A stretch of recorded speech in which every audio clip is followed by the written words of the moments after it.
Hello, this is a little help introduction how to use the code and clone annotation tool. So first you need to make sure that you have extracted your code samples folder and your author labels folder. In the left pane you can see the code samples folder.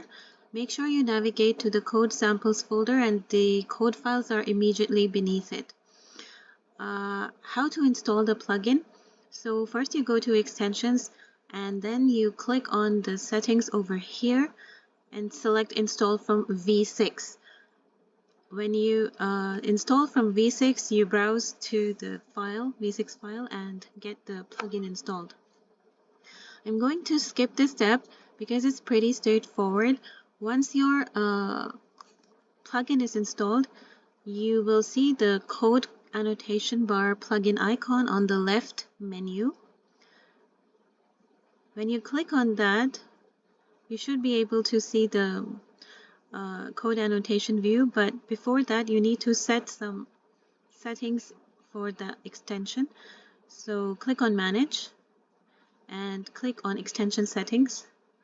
So you will have to set the path for the labels folder. Once you set the path for the labels folder, you will be almost ready to go. So this is the major step you need to do. Make sure the path is correctly set to where you extracted the labels file.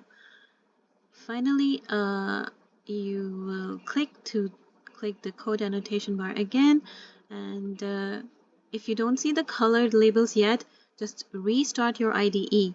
That's all you need to do.